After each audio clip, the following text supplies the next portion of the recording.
एक बार जोरदार तालियों के साथ नितिन गडकरी जी का मंच पर स्वागत करते हैं। और क्योंकि नितिन गडकरी जी, मैं समय बिना गवाए हुए जल्दी से सवालों की शुरुआत करती हूं क्योंकि फहरिस्त थोड़ी लंबी है। आपको रेगिस्तान मंत्रालय मिला, आपने उस रेगिस्तान के मंत्रालय में हरियाली ला दी।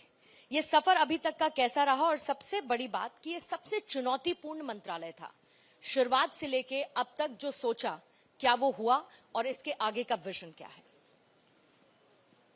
देखिए, जीवन में कोई भी काम जो होता है वो चुनौतीपूर्ण होता है।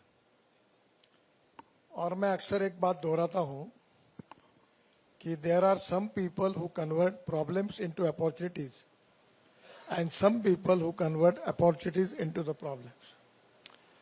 हमने समस्याओं को चैलेंज के रूप में स्वीकारना चाहिए और उसको पॉजिटिविटी के साथ रिजॉल्व करना ही लीडरशिप की टेस्ट होती है। और मैं जब मंत्री बना तब करीब 406 प्रोजेक्ट 3,85,000 करोड़ के बन पड़े थे और हमारी भारतीय बैंक करीब 3 लाख करोड़ के एनपीए में फंसी थी केवल रोड सेक्टर के कारण। आपको पता होगा, आपका जयपुर का रिंग रोड भी उसमें फंसा था जिसका अरोड़ा जी अभी याद कर रहे थे। तो ऐसी बहुत से प्रोजेक्ट थी, पर हमने उसमें से 40,000 करोड़ के प्रोजेक्ट रिजेक्ट किए, टर्मिनेट कर दिए। और उसके साथ साथ करीब 2,85,000 करोड़ के प्रोजेक्ट हमने प्रॉब्लम सुलझाए। Land acquisition, utility shifting, environment forest clearance, railway overbridge के क्लियरेंस, बैंकों के प्रॉब्लम, और उसको रिजॉल्व किया। आज अब प्रॉब्लम आज है पर नहीं के बराबर है, बहुत कम है। और अब हम 90% लैंड एक्वायर्ड किए बिना और एनवायरमेंट फॉरेस्ट क्लियरेंस और सब बातों के क्लियरेंस लिए बिना अब हम अपॉइंटमेंट डेट नहीं देते। तो इसके कारण अब समस्या वो नहीं रही और रोड की स्पीड भी लगातार बढ़ रही है और इसको और तेजी से बढ़ाने की हम कोशिश कर रहे हैं। कुछ कमियां हमारे ध्यान में आई है, जैसे डिटेल प्रोजेक्ट रिपोर्ट डीपीआर, इसमें लोएस्ट में क्वालिटी नहीं बनती थी, प्रॉब्लम आते थे, वो पॉलिसी हमने बदल दी है। अब क्वालिटी के बारे में हमने बहुत स्ट्रिक्ट अपनी भूमिका अपनाई है। अब कॉन्ट्रैक्टर को ब्लैकलिस्टेड करेंगे, अधिकारियों को सस्पेंड करेंगे ताकि क्वालिटी के बारे में कोई मुलाहिजा नहीं रखेंगे। तो नेचुरली आने वाले समय में किसी भी प्रकार की गलती ना रहे और हिंदुस्तान की जनता को बहुत अच्छे क्वालिटी के और इन्वायरमेंट की दृष्टि से भी इकोलॉजी एंड इन्वायरमेंट को प्रोटेक्ट करने वाले रास्ते मिले।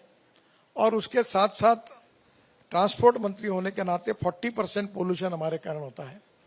तो अब हमने ये तय किया है कि अल्टरनेटिव फ्यूल और बायो फ्यूल पर मैं पिछले 11 साल से काम कर रहा हूँ। आज आपके इस कार्यक्रम में जब आया हूँ होटल में, तो मैंने हाइड्रोजन के गाड़ी में बैठ कर आया और वो गाड़ी का नाम है मिराई। जापानी वर्ड है मिराई। मिराई का अर्थ है भविष्य, फ्यूचर। तो आने वाले समय में ethanol, methanol, biodiesel, LNG, electric, green hydrogen, flex engine, ये सब टेक्नोलॉजी हमने लाई है और देश में जल्दी ही ये एक बहुत बड़ा रिवोल्यूशन होगा। और 5 साल के अंदर जो 22 लाख करोड़ का हमारा इंपोर्ट है फॉसिल फ्यूल का, जिसके कारण दिल्ली में प्रदूषण कितना होता है आप सबको पता ही है, वो भी कम करना है और इकोलॉजी एंड एनवायरनमेंट को प्रोटेक्ट करते हुए लोगों को सस्टेनेबल डेवलपमेंट के साथ एक रोड ट्रांसपोर्ट में कंफर्ट देना है। कुछ काम हुआ है, कुछ काम करना है। जितना कुछ हम कर सकते हैं वो करने की कोशिश करेंगे और जिसके लोगों का जीवन भी, जैसे बात हुई कि अब दिल्ली से जयपुर हम 2.25 घंटे में जा सकेंगे, दिल्ली से देहरादून 2 घंटे में, दिल्ली से अमृतसर 4 घंटे में, दिल्ली से श्रीनगर 8 घंटे में, दिल्ली से कटरा 6 घंटे में, चेन्नई से बेंगलोर 2 घंटे में, बेंगलोर से मैसूर अब अभी ऑलरेडी 1 घंटे में हो गया, और मेरठ से दिल्ली 4.5 घंटे, 4 घंटे लगते 45 मिनट में हो गया। अब आने वाले समय में ऐसे और 50 हाईवे हम बना रहे ताकि कश्मीर से कन्याकुमारी तक सब जगह पर आपको रोड में कहीं ट्रैफिक जाम नहीं मिलेगा, प्रदूषण नहीं मिलेगा और import substitute, cost effective, pollution free और इंडिजिनियस, ये नीति के आधार पर काम कर रहे हैं। और केवल इतना ही नहीं, तो अभी आपने एक इलेक्ट्रिक बस देखी होंगी जो फिल्म दिखाई थी, वो फ्लैश चार्जिंग बस है। वो बस एयर कंडीशन होगी, 135 सीटर उसकी कैपेसिटी होगी। और नागपुर में पहला प्रोजेक्ट टेंडर टाटा को मिला है, रोलिंग स्टॉक वो बना रहे हैं। जो टेक्नोलॉजी है वो हिटैची और सीमेंस की है। बस एक बार आएगी, आधा मिनट में 40 किलोमीटर चार्ज होगी, निकल जाएगी।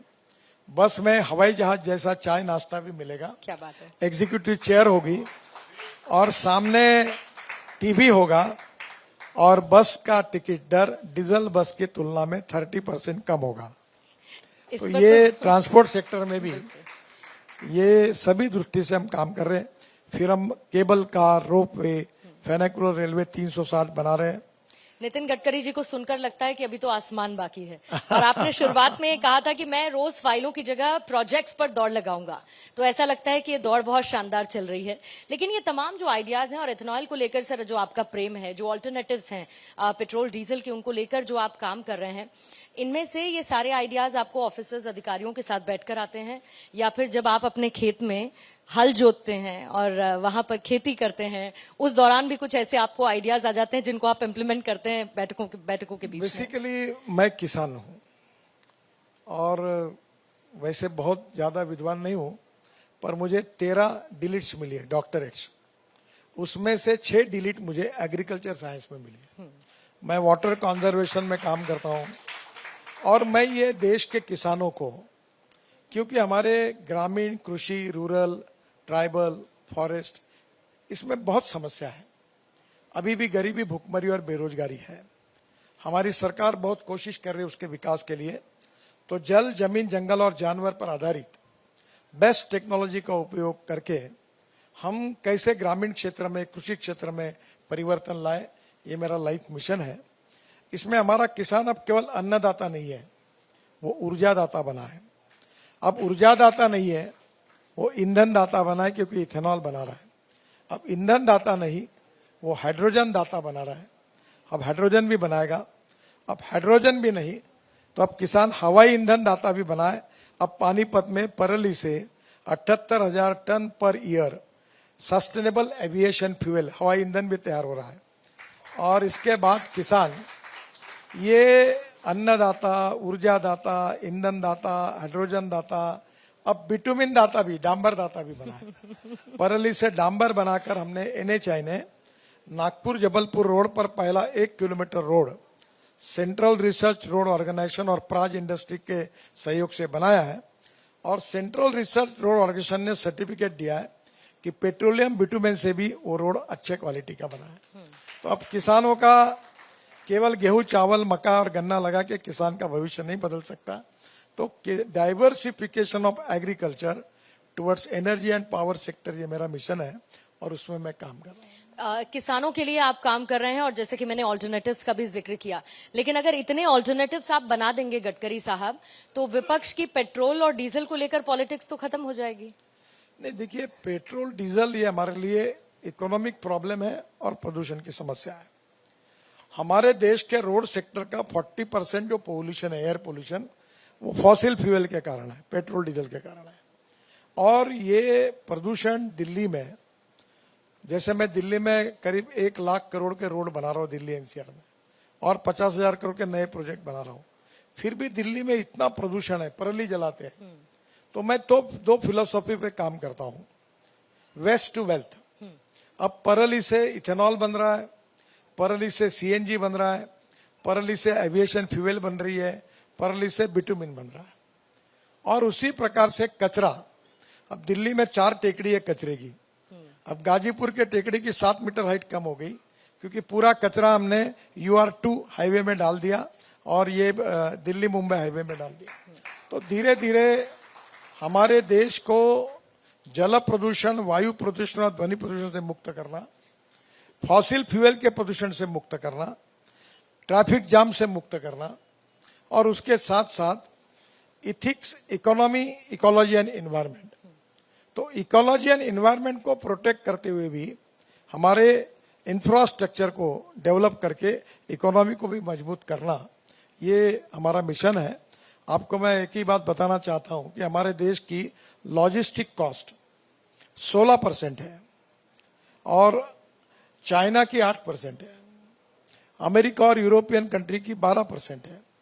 पर अभी कानपुर आईआईटी और चेन्नई आईआईटी और बंगलोर आईआईएम ने एक रिपोर्ट प्रकाशित किया है कि हिंदुस्तान के रोड अच्छे बनने के कारण 6% लॉजिस्टिक कॉस्ट कम हुई है, यानी 16 से 11 पर आई है। पर अभी जो फ्यूल में बदल कर रहे और रोड अच्छे बना रहे, मैं विश्वास के साथ बताना चाहता हूं कि इस साल दिसंबर होने के पहले हमारी लॉजिस्टिक कॉस्ट 8% पे आएगी।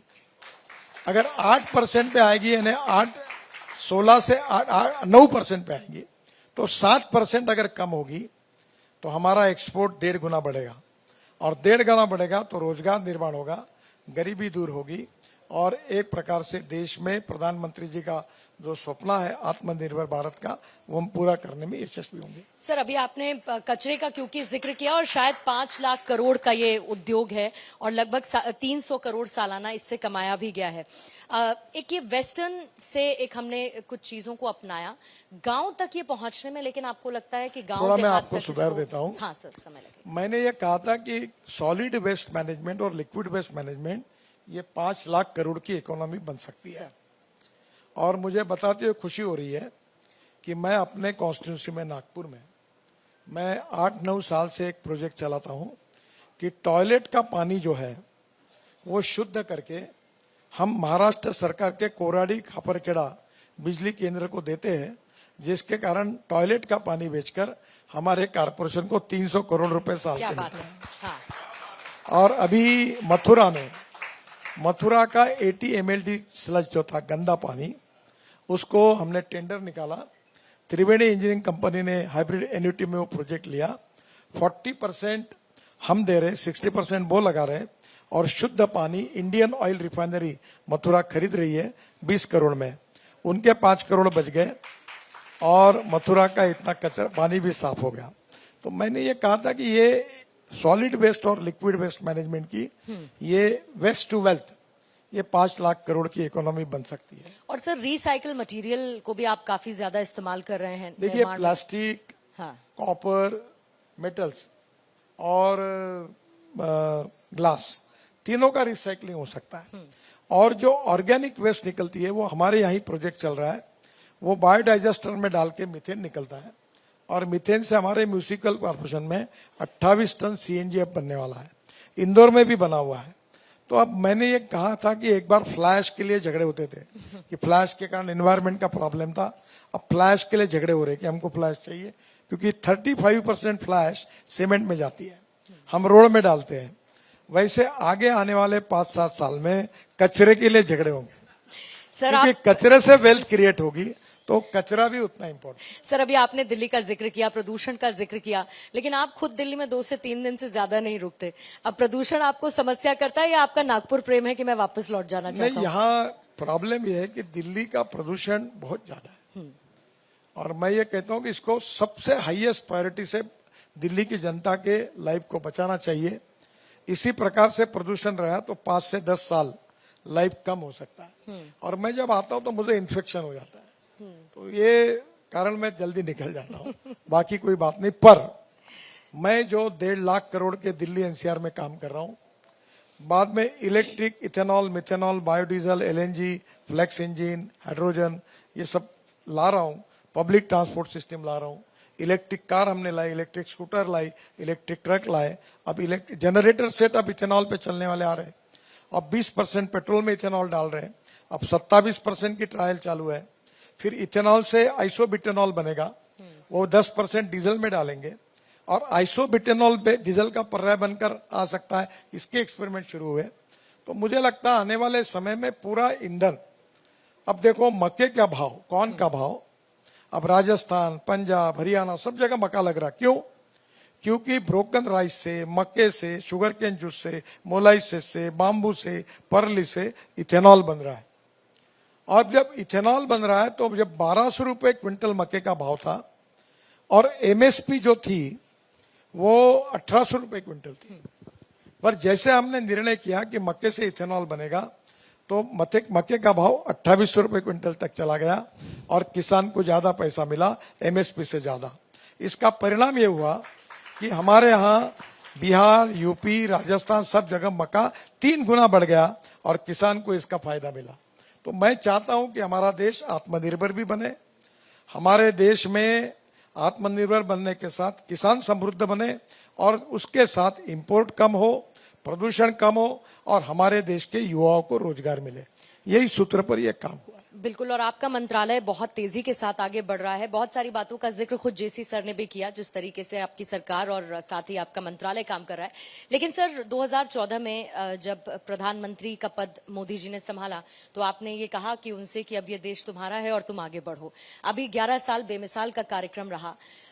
देश जिस तेजी के साथ आगे बढ़ रहा है, वैश्विक स्तर पर भी और डोमेस्टिक स्तर पर भी, आपको लगता है कि ये रफ्तार आपकी हाईवे की रफ्तार से मैच करती है या थोड़ी सी और रफ्तार बढ़ाने की जरूरत? देखिए, देश की रफ्तार महत्वपूर्ण है, केवल हाईवे की रफ्तार महत्वपूर्ण नहीं है। और प्रधानमंत्री जी का ये मिशन है कि हम वर्ल्ड की 3rd लार्जेस्ट इकोनॉमी बने, हम $5 ट्रिलियन की इकोनॉमी बने, हम विश्वगुरु बने। और ये बनने के लिए ये आवश्यक है कि हमारी इकोनॉमिक ग्रोथ को भी बढ़ाना है और उसके साथ साथ हमारे सभी क्षेत्र में हमको विश्व के स्टैंडर्ड पर बराबरी पर प्रगति और विकास करनी है। चाहे एजुकेशन हो, चाहे हेल्थ सेक्टर हो, चाहे एम्प्लॉयमेंट पोटेंशियल हो, चाहे इकोनॉमी हो। और हम इंटीग्रेटेड अप्रोच में ये सभी प्रकार की समृद्धता, संपन्नता बढ़ रही है। हम वर्ल्ड की 3rd लार्जेस्ट अर्थव्यवस्था बनेंगे, हमारा एक्सपोर्ट बढ़ेगा, हमारा इंपोर्ट कम होगा। एक छोटा सा उदाहरण मैं आपको मेरे डिपार्टमेंट से रिलेटेड बताना चाहता हूं। मेरा डिपार्टमेंट में ऑटोमोबाइल से भी कंसर्न है। अब ऑटोमोबाइल सेक्टर में स्थिति ऐसी है कि जब मैं मंत्री बना और हमारी सरकार आई तब हमारे इंडस्ट्रीज का साइज केवल 14 लाख करोड़ का था। आज हमारा साइज 22 लाख करोड़ का हुआ है। और अभी हमने जो 4थे नंबर पे थे, हमने जापान को पीछे डालकर हम 3रे नंबर पर आए हैं। अब पहले नंबर पर अमेरिका है जो 78 लाख करोड़ की इकोनॉमी है। दूसरे नंबर पर चाइना है जो 49 लाख करोड़ की ऑटोमोबाइल इंडस्ट्री है। और तीसरे नंबर पर भारत है जो 22 लाख करोड़ की इकोनॉमी है। अब मुझे इस बात की खुशी है कि वर्ल्ड के सब अच्छे ब्रांड, मर्सिडीज हो, BMW हो, अभी लैंड रोवर हो, कोई भी हो, लगभग सब ब्रांड अब इंडिया में आ गए और यहां से वो एक्सपोर्ट कर रहे हैं। अभी मर्सिडीज के चेयरमैन वर्ल्ड के मेरे पास आए थे, वो पूरा यहाँ इलेक्ट्रिक मर्सिडीज बड़े बड़े मॉडल यहाँ बना रहे। तो आने वाले समय में हम दुनिया में हम पहले क्रमांक पर पहुंचेंगे, ये हमारा मिशन है। और आने वाले 5 साल में हम इस टारगेट को पूरा करने के लिए कोशिश करेंगे। सबसे महत्वपूर्ण मुद्दा यह है कि यही इंडस्ट्री है जो हमारे देश में 4.5 करोड़ युवाओं को रोजगार दी है। यही इंडस्ट्री है जो भारत सरकार और राज्य सरकार को सबसे ज्यादा जीएसटी देती है। और यही इंडस्ट्री है जो हमारा सबसे ज्यादा एक्सपोर्ट करती है। तो हम आत्मनिर्भर भारत बनेंगे, एक्सपोर्ट बढ़ेगा और जो हम आगे बढ़ना चाहते हैं उसके लिए ऑटोमोबाइल इंडस्ट्री हमारे लिए महत्वपूर्ण है। सर, आपका 5 मिनट समय मैं और चाहूंगी, और क्योंकि महाराष्ट्र में इस वक्त भाषाई विवाद बहुत ज्यादा है, मैं ये समझना चाहती हूँ कि इसे भाषा के सम्मान से ज्यादा जोड़कर या फिर एक पॉलिटिकल टूल के तौर पर इस्तेमाल किया जा रहा है? देखिए, मैं मराठी हूँ। मराठी भाषा, मराठी साहित्य, मराठी संस्कृति, मराठी इतिहास, मराठी संगीत, हमारे बड़े बड़े अच्छे कलाकार हुए। मुझे मराठी के प्रति बहुत अभिमान है, स्वाभिमान है और मैं उस संस्कारों में बड़ा हूं। पर मराठी ने अभी कभी हमने ये नहीं सिखाया कि दूसरे भाषाओं का द्वेष करें। हमें यही सिखाया कि हमारा अभिमान रखते हुए भी दूसरे का सम्मान करें। और ये छुटक मुटक जो घटनाएं होती है, ये निश्चित प्रकार से महाराष्ट्र के जो गौरव है, महाराष्ट्र का जो एक प्रकार से स्वाभिमान है, उसके लिए अच्छी बात नहीं है। मराठी का अभिमान जरूर रखना चाहिए, पर मराठी के साथ दूसरे किसी का अपमान करना, जबरदस्ती करना कभी भी उचित नहीं है। ठीक है सर, थोड़े समय की कमी की वजह से मेरे ऊपर भी दबाव है कि मैं इस चर्चा को जल्दी से खत्म करूं। कौस्तुभ जी के लिए अपनी फेवरेट प्याज की चटनी की रेसिपी पर बस बताते हुए फिर उसके बाद इस चर्चा को खत्म करते हैं लाइटर नोट पर, एक बार जल्दी से। देखिए, अभी तो पहले ही उन्होंने बताया कि मैं खाने का बहुत शौकीन था, पर अभी मैंने वजन 3 साल में नहीं, 2009 से 2025 इस 16 साल में 50 किलो वजन कम किया। उसमें मैंने बैरिएट्रिक सर्जरी भी की थी 11 में। पर मैं अब रोज नियमित व्यायाम करता हूँ। मैं सबको एक बात कहूंगा मेरे अनुभव से, जी मैं कोविड के पहले बहुत ही इरेगुलर, इनडिसिप्लिन और अनऑर्गेनाइज मेरा काम था। मैं एक एक दो दो बजे तक सोता नहीं था, काम करता था। पर अब मैं आपको बताता हूं कि पहली प्रायोरिटी अपनी हेल्थ को दो, सेकंड प्रायोरिटी अपनी ऑनेस्ट वेल्थ को दो, और थर्ड प्रायोरिटी आपको जो काम करना है वो ओनरशिप के साथ उसके लिए दो। Health is wealth. सत्ता, संपत्ति, सौंदर्य और जो कुछ भी है, आखिर ये अगर हेल्थ अच्छी नहीं तो ये कोई काम का नहीं है। तो और इसलिए रेगुलर लाइफ में हेल्थ के लिए रोज एक्सरसाइज, व्यायाम करो। मैं रोज 2.5 से 3 घंटा एक्सरसाइज करता हूँ, प्राणायाम करता हूँ, और अभी मेरे चेहरे पे भी फर्क पड़ा। तेज है आपके हाँ, मुझे अमिताभ बच्चन जी कहते हैं, हर साल मिलते हैं कि मैं हर साल आप यंग लगते हो, आप क्या कर रहे हो। मैं कहता हूँ कि मैं एक्सरसाइज और व्यायाम करता हूँ। तो आपको भी, सबको मैं ये कहूंगा कि पहली प्रायोरिटी अपने हेल्थ को दो। बाकी खाना है तो जो खाना है खाओ, पर कम खाओ। ठीक है सर, बाकी अपनी अधूरी चर्चा कभी आगे जारी रहेगी। आपका बहुत बहुत शुक्रिया नितिन गडकरी जी, Thank you. समय आपने दिया, और एक बार जोरदार तालियों के साथ इस चर्चा को समाप्त करते हैं। Thank you. Thank you very much. बहुत शुक्रिया माननीय मंत्री जी।